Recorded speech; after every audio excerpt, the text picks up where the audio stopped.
story, a story. Read a story to me. Oh, I'll sit real close and be quiet as a mouse if you read a story to me. Oh, funny old poem or a fairy tale about a big green monster with a hairy tail. As long as it's not such a scary tale. Read me a story, a story, a story. Read a story to me. Oh, I won't make a peep, I'll pretend I'm asleep if you read a story to me.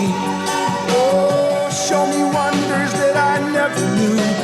We'll be together, just us two, 'cause my favorite story is me and you. Read me a story, a story, a story.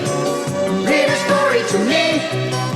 Or read me a story to make me smile. Read me a story 'cause you know that I'll only be little for a little while.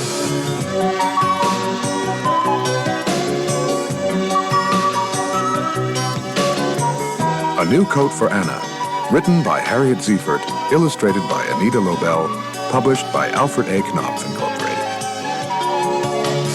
Read me a story, a story, a story. Read me a story, a story, a story. Read me a story, a story, a story. Read me a story, a story, a story. Winter had come, and Anna needed a new coat. The fuzzy blue coat that she had worn for so many winters was no longer fuzzy, and it was very small. Last winter, Anna's mother had said, "When the war is over, we will be able to buy things again, and I will get you a nice new coat." But when the war ended, the stores remained empty. There still were no coats. There was hardly any food, and no one had any money. Anna's mother wondered how she could get Anna a new coat. Then she had an idea. "Anna, I have no money," she said, "but I still have Grandfather's gold watch and some other nice things.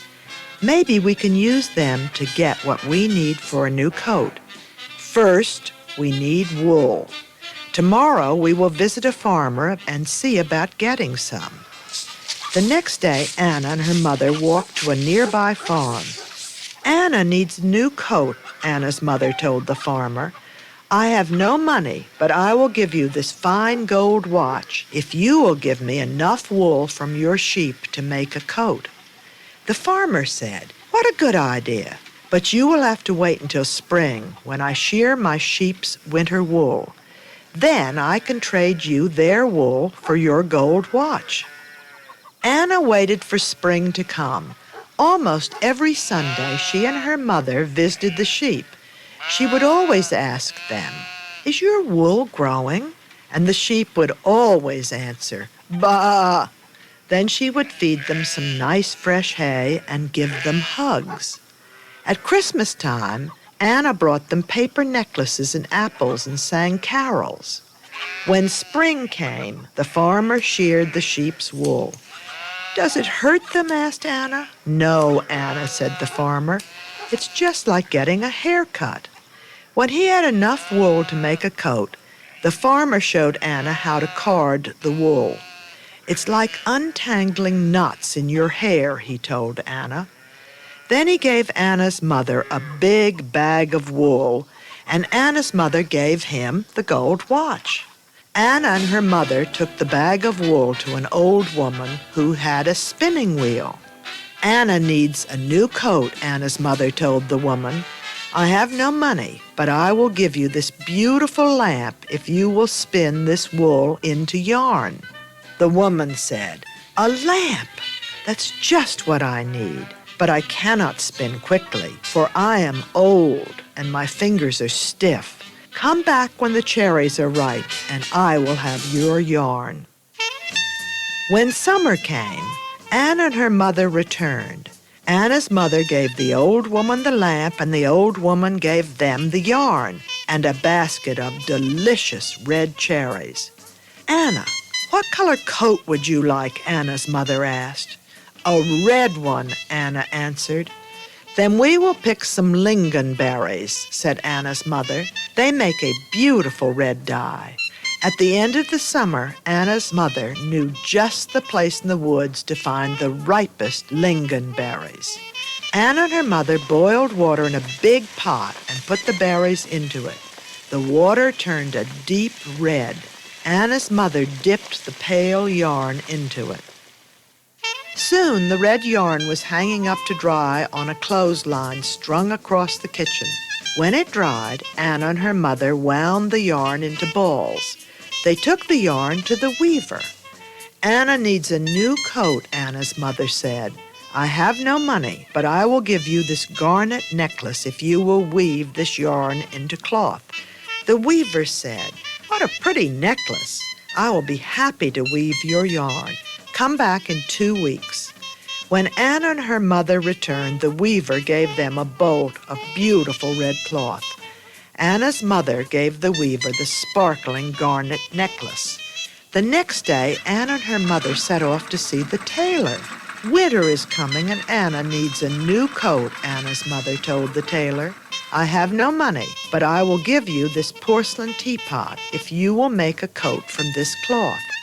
The tailor said, That's a pretty teapot. Anna, I'd be very happy to make you a new coat, but first I must take your measurements. He measured her shoulders, he measured her arms, he measured from the back of her neck to the back of her knees. Then he said, Come back next week and I will have your coat. The tailor set to work making a pattern, cutting the cloth, pinning and sewing and stitching and snipping. He worked and worked for almost a whole week.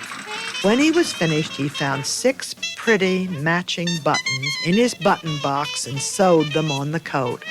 He hung the coat proudly in the window for everyone to see. When Anna and her mother returned to the tailor's shop, Anna tried on her new coat. She twirled around in front of the mirror. The coat was perfect. Anna thanked the tailor. Anna's mother thanked him too and gave him the pretty porcelain teapot. Anna wore her new coat home. She stopped at every store to look at her reflection in the window. When they got home, her mother said, Christmas will soon be here, and I think this year we could have a little celebration. Anna said, Oh, yes, and please, could we invite all the people who helped to make my coat? Yes, said Anna's mother, and I will make a Christmas cake just like I used to. Anna gave her mother a big hug. On Christmas Eve, the farmer, the spinner, the weaver, and the tailor came to Anna's house. They all thought Anna looked beautiful in her new coat. The Christmas cake that Anna's mother baked was delicious. Everyone agreed that this was the best Christmas they had had in a long time. On Christmas Day, Anna visited the sheep. Thank you for the wool, sheep, she said. Do you like my pretty new coat? The sheep seemed to smile as they answered, Bah, bah. One thing we know for sure is that all children can learn, and one of the ways we can help them is to make sure they have opportunities to learn new words. That's why many experts encourage adults and older children to spend more time reading and talking with young children. Quick word recognition can help ensure a child's later success in reading, and vocabulary has a lot to do with how children's academic development and progress will be measured. Children can listen to and understand books that contain words they might not usually hear or use.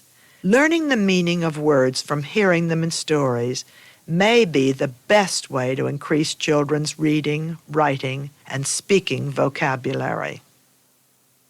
This Read Me a Story Storytime cassette has been brought to you by the publishers of Golden Books. The Mrs. Bush's Storytime radio series was produced by ABC News in conjunction with Children's Literacy Initiative and made possible by founding sponsor the Chase Manhattan Bank and by Time Warner, Inc. A New Coat for Anna is published by Alfred A. Knopf, Incorporated.